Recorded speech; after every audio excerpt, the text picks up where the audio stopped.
The first 3 episodes of Book of Boba Fett are out. What do we think? Stick around and find out. Welcome to Mediavania. We talk all things pop culture. We're here reviewing the first 3 episodes of the Book of Boba Fett.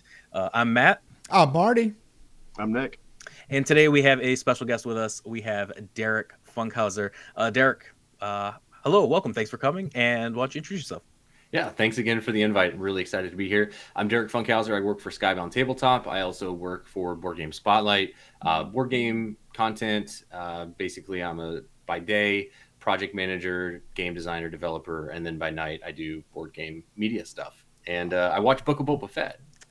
I was going to say, that's the important thing is what are you watching right now? Yeah, big Boba Fett fan too, Derek. Like I know that you're like I'm a big Boba Fett fan, and we can start by like our backgrounds on how much we like Star Wars, just kind of to give you guys a little bit of an idea where we're at with Star Wars. I am a huge Boba Fett fan myself. Derek, I know you're a big Boba Fett fan. This entire shelf behind me is all Boba Fett. That's all it is. So you've been waiting for this show. This show has been like, yeah, you've been waiting for this. Yes. What Star Wars fan doesn't like Boba Fett?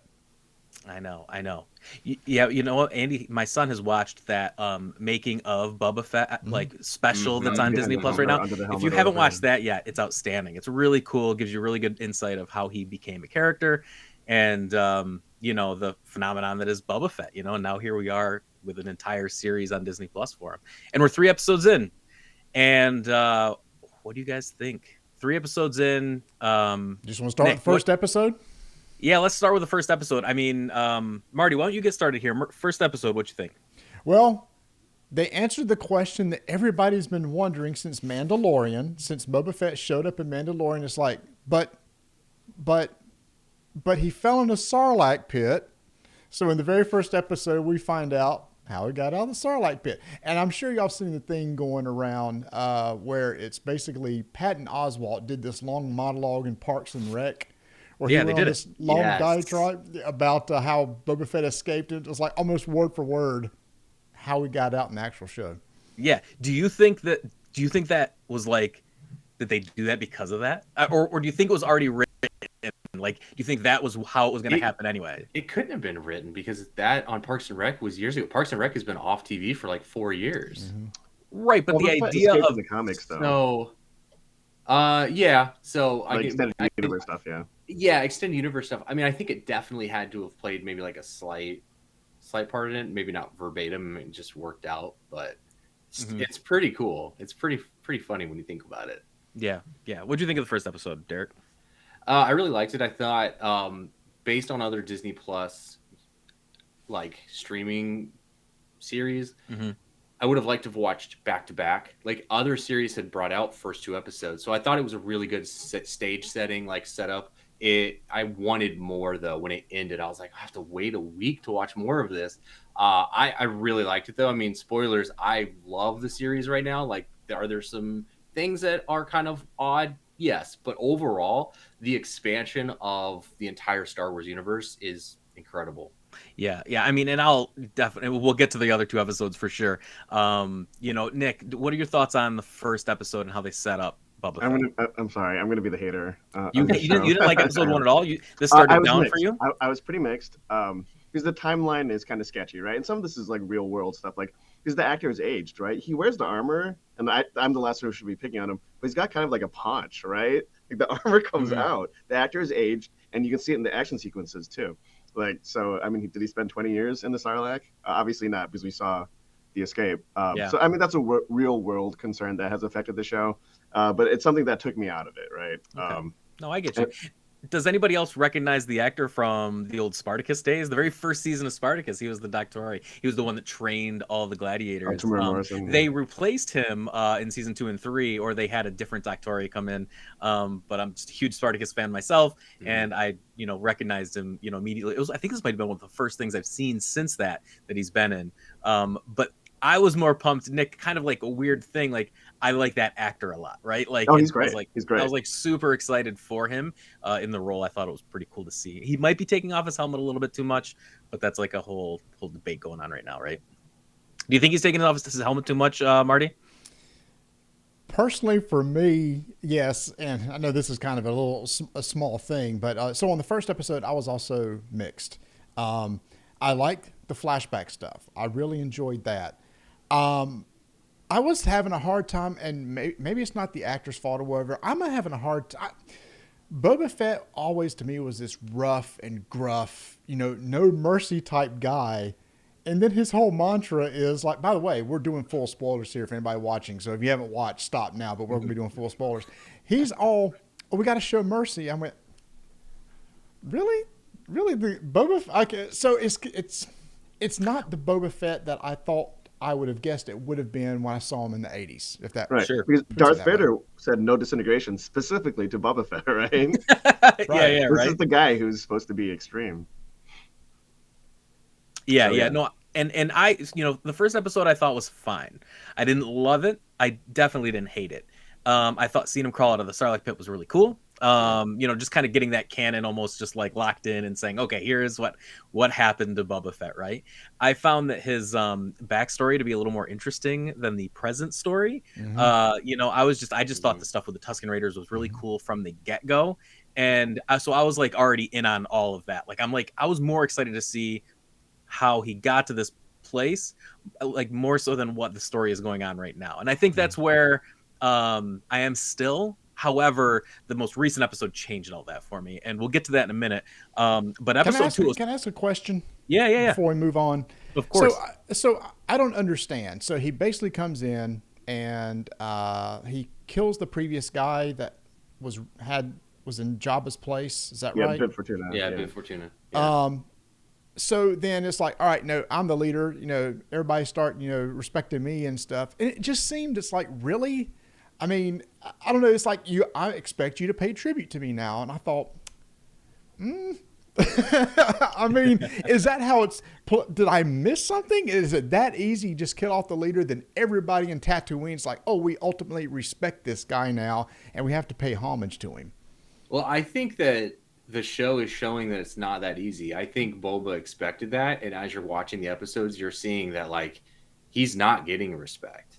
And there are other crime syndicates who are trying to, undercut him. Like the Jabba, the Hutts come in, and he's realizing that it's not as easy as just saying like, pay me money. There are going to be people that say, no, like that's not how it's going to work. I mean, we saw that with the mayor, right? Mm-hmm. So, I mean, I think there's a little bit of a change there. And then also one of the things, like Matt, you talked about the Tusken Raiders. I really like the depth that they have shown to that like character, like that species. It's been really awesome to see that play out and get more on them. Yeah, is that our second to episode 2? Yeah. Episode 2 was killer. I thought. I mean, episode 2 so far. I mean, out of the 3, it's my favorite one. But I mean, I would almost say episode 2 is like close to as a 10 as you can get on what I was expecting.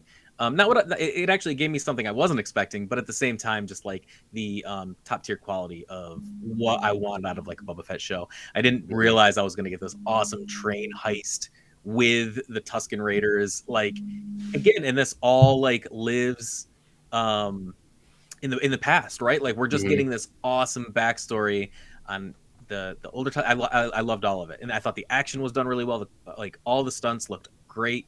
And you really felt for these Tusken Raiders.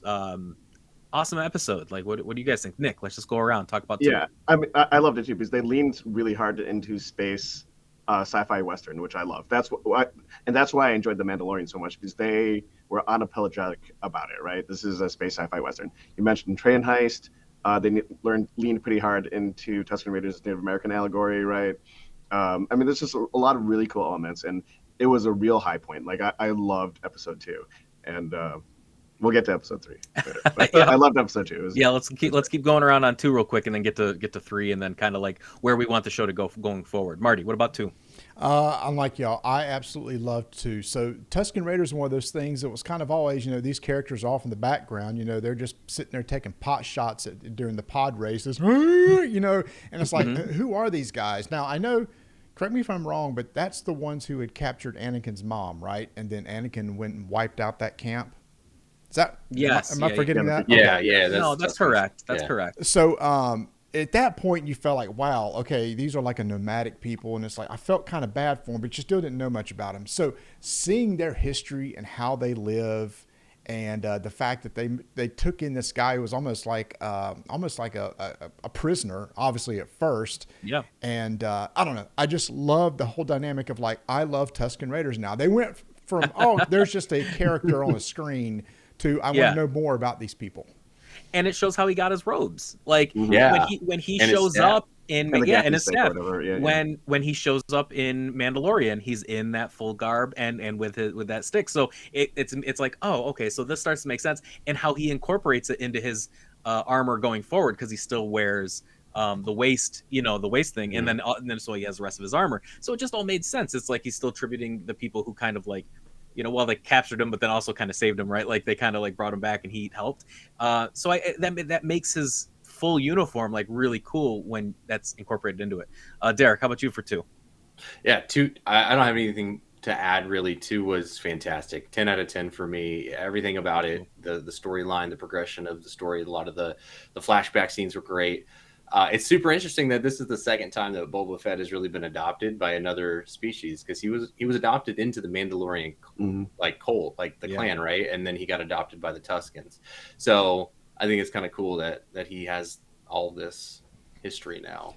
I do have a question. He's multifaceted. So I don't know much about Tusken Raiders, as I said. Is that a mask or something they're wearing? It's not their face, right? It's definitely a mask, and I mean, I assume it's a mask. Okay. I think it's a mask. I was hoping we would see something. I didn't know if they were going to reveal that much, but that doesn't look like they're going to. So, maybe not. I think there's something under there. I don't know if I care or not to see. I'm not 100% sure. Yeah. All right, just curious. Derek, since you had to wrap up on 2 and we all kind of said how awesome it was, what do you think about 3? And you start with 3. You're setting him up. I'm the only one who liked 3, so like y'all are just gonna take shots at me the whole time. We don't want to sit here and bash it for like 15 minutes and then be like, well, why did your dumbass like it? I'm kidding. So with 3, one of the interesting things to note, I don't think the Tusken Raider story is over, because if you notice when they did the shot of the camp was destroyed and the Tuskens were killed, we never saw the black clad fighter shown. The near Jedi, yeah, like the near Jedi one. So I think that character's still out there, or the kid. Yeah, or the kid too, right? So I don't think we're done with that. I loved seeing it's K-Sarant, right? Like the Wookiee warrior, the bounty hunter. Chrysanthemum, yeah. Chrysanthemum, there we go. I don't think we're done with that one either. Even though Boba let him go, I want him to come back and team up. I think that'd be sweet. Because out of the extended universe comic books, that was something that I wanted to see more of, because they do actually do some stuff together, which is pretty cool. Yeah, and there's a character he's attached to that I know a lot of people want to see. Doctor something. Dr. Aphra, yeah. I thought Danny Trejo showing up was hilarious. I loved it. I'm a big fan of him. I'm a big fan. I'm a big fan of Rancors too. So I mean, overall, that's probably my favorite point of the episode was the Rancor. Okay, so let me say the 2. So the one thing I didn't like about it, and then the thing that I liked the most was, and I know a lot of people are going to hate me for this, but when Boba Fett talked about wanting to ride the Rancor and mentioned he had ridden beasts 10 times its size, that was a callback to the holiday special, which is now canon in the Star Wars universe. Because he said that, the holiday special is now a real thing, and everybody hates the holiday special. And then, of course, everybody's going to harp on, and I'm seeing it already, the go-kart Vespa, the Moss That's right, Vespa. the Power Rangers. Yeah, the Power Rangers. The mod gang. Yeah, we'll talk about them, but that's all I got. I'll let you all take it. That's what I got. I give it a 7 out of 10. All right, that's fine. I mean, I'll jump in real quick with just a couple little thoughts. I just thought the episode was weird. I definitely didn't love it. And I thought it was even a step down from 1, which I thought was just not fantastic. I loved the Rancor stuff. I thought Danny Trejo was awesome. I actually because when that was like a big surprise. It's like, oh, there is going to be a Rancor here, and he is going to have a Rancor. I mean, I immediately said to Andy, I was like, what is this now? How to Train Your Rancor? Because he like put his hand up to his head, and I was like, is this How to Train Your Dragon? This is like straight from this, right? So while it was cool, it was still weird. Like I thought the Chrysanthemum, the fight, like when he ambushed him, was just it was cool, but it was that was also a little weird. Like he just kind of he manages to sneak through there, tries to kill him from the huts. That was all fine though. Like all that kind of going through, it was the end that really like took me out of it. I just did not dig on that chase scene. I didn't dig on that crew. The colors for me were just like, and I understand there's a lot of debate online about like the different color Vespas, and how they were kids from different, that are basically pulling culture from different parts of the galaxy and bringing it to Tatooine. So that's why it looked so outlandish. Mm-hmm. It's not that those worlds don't exist. You look at the prequels, you look at, like those big color palettes do exist. It's not like, just because they're on Tatooine. But I just felt like it didn't look good. Like I didn't think that the chase scene was overwhelmed. Like it was just, I didn't feel like I was watching Star Wars anymore. I was like, what am I even watching here? And I don't know. Again, I don't like that crew being with him. I feel he's got the most ragtag group of people with him at this point. And I left just scratching my head being like, where are they going to go from here? So I don't know. I give it a 5 out of 10, mainly because they get 5 points for the Rancor. Who's next? Nick, you go. All right. So all of that tenfold, basically, what you said. My comment to Marty, like when he said Go Power Rangers about the mod hipsters, right? Yeah. Like they felt like they fell out of another show. Right. Like they're kind of like cyberpunky, right? And they talk about how they have to steal water, but they have like these like hip fits, like the clothes, right? And that their bikes are like immaculate, like they're shiny, like even at night. So I'm like, why are they stealing water? Like, how much did it cost to get? And they even talk about like how expensive their cybernetics are, right? At one point. Mm-hmm. Right. So, yeah, I don't know. I'll let Marty keep talking about them because I don't think Marty liked the. What do you think, Marty? No, I agree with everything. But I want to talk about the chase scene. About the what? I did want the chase scene. That was the slowest motion chase scene I've ever seen, especially in Star Wars. And it really surprised me because this was directed by Richard Rodriguez, who gave us El Mariachi, right? But this was like Spy Kids. Yeah. Robert Rodriguez. I'm sorry. Yes, I'm sorry. You're right. Robert Rodriguez. Yeah. Well, this is reminded me of not El Mariachi, not Desperado Rodriguez. The thing that's confusing about it is we just came from episode 2. That train scene, the train was and the speeder bike scene was fast, and it felt fast. And if they want, and maybe they did that intentionally. This was supposed to feel. It reminded me of the chase scene from the Solo movie. That one was also pretty slow, like weirdly. Kind of was like slow. That a little bit, yeah. But like, it's like the second slow chase scene ever. I don't know. Maybe they were watching very interestingly shot. Also, the mayor's majordomo character, like it's obvious that he was just going to run away, right? Like, how are Boba Fett and Fennec Shand like so slow on the uptake? And also, like, he should be a lot angrier. We saw that, that tribe got wiped out. That brazen, like, why isn't he angrier, right? Why is he just kind of this cool, chill, like, as Marty said, mercy and forgiveness for everyone? Like, he should be angry, right? Yeah. I mean, and that's, one thing I didn't even touch on was that they flash back to the Tusken camp being wiped out. Mm-hmm. And immediately the first thing that I thought was like, and I told you guys earlier how much I liked all of that. I'm like, I guess I don't get any more of the stuff I like. Like I wanted that to develop more, and it doesn't look like it's going to. I mean, you said that you said there might be some more characters. I get it, but I really enjoyed that dynamic of I wanted him to get even closer with those people, or like, but I think they did that too quick. I feel like if that was going to happen, maybe episode 6 and maybe set up a you kind of know how he feels.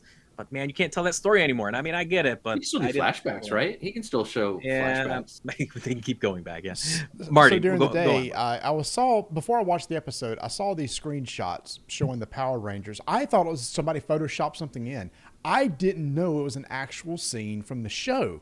I thought, somebody's just having fun. They're making fun of something in the show. I'll see it tonight. It's like, no, that was the actual show. But aside from that, to me, it's like nothing happened in this episode almost whatsoever.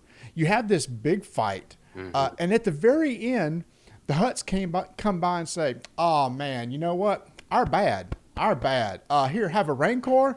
We're out of here." I'm like, Okay, that was really weird story-wise. You send an assassin, and then you followed up, we shouldn't have done that. I'm sorry. Have a Rancor. See ya. I just thought the pacing was weird. I don't know. It just really took me out of it after an amazing episode 2. And and you said it twice there, and I said it at the top of mine. It is a weird episode. Like, it's not that it was super bad, and it's not that it was like, I definitely didn't love it, but it had. The first thing I messaged Nick was like, I'm like, that was an episode of television. Like, I don't even know what to think about what just happened here, because like, it was all over the place, and it was just paced really strangely. Again, they only have they have 6 episodes. How many episodes is this thing going to be? Like, I don't know. I don't know. I haven't seen it. It was under 8. It was 8. It was fewer than 8. So yeah, it might be 6. Probably. So it's only if we're halfway through, what's gonna? Yeah. Is that going to make this? I'm not sure. We'll see. I don't know where this show's going to go. I still don't know. I was still more invested in his backstory with the Tuskens, and I don't know what I want out of going forward. If they're halfway through the series, what are they going to do? Have they ever like talked about where this fits? Because we haven't seen anything. Like, clearly we know this is pre-Mandalorian, like him meeting up with Mandalorian, because now he has his staff, right? This is post-Mandalorian. No, this is post-Mandalorian. Oh, it is post-Mandalorian. Because he didn't have his armor yet in Mandalorian. He didn't have his armor, right? You're right. Okay. So I wonder if we're going to see anything else there. I mean, one of the things I've enjoyed about each episode, even though like the first one was slow, I loved the second one, and the third one did have some weird things in it. But from every episode, one thing that I consistently have enjoyed is the expansion of the universe. Like, expanding, like new species. We see the Pikes now. We've seen this biker gang. Like, we're just seeing a more expansive cast of people, and I like that a lot. I like seeing. I tell you, with the 3 episodes that are left, I have also loved sci-fi westerns. But now that they're talking about crime syndicates and stuff, I hope they really dig into the underbelly and like crime lords and almost like a mobster type thing. I would love for it to turn into something like that. The real Outer Rim stuff, right? Crime lords fighting each other. Like Star Wars, Goodfellas. Yeah. I swear, if Bosk is not in this, man, we got to get some Bosk. I would love to see him. There are some rumors that the Solo character, an important character from Solo, is going to show up. Oh, I heard something about that. Well, some girl or woman that was in it. I mean, if we're doing spoilers, Kira, right? Okay. Oh, because she ends up as the crime lord at the end of Solo. That's right. Yeah, you're right. I wiped Solo from my mind, but I do remember that. Who does she see at the very end of Solo? She sees Darth Maul, right? Yep. Yeah, she's talking to Darth Maul because So there's lots of cool. How about you, Nick? You got anything that you want to see out of this, or are you just going to kind of going along with the ride here? I'm going to finish it out. But like, I really loved episode 2. Like, I really did. It reminded me a lot of that Ghost Tribe episode from Westworld, if you've seen that. Like, it was just an amazing standalone episode. But it feels, as you mentioned, it feels disconnected from the rest of the show now. But sure. I'm going to hope for another one of those moments. I think they got to. And I'm the same way. I don't know what to expect. I'm in for the ride. I think it's going to be great. Thanks. I mean, those are our thoughts. Derek, thanks for coming out and hanging out with us for just a little bit. As always, we're Mediavania. If you guys get a chance, please like, subscribe, hit the little bell. All that extra stuff really helps us out. We keep making new videos and whatnot. We're gonna watch the next 3 episodes. Maybe we'll do another video on it. I don't know. We'll see. But until then, thanks a lot, guys.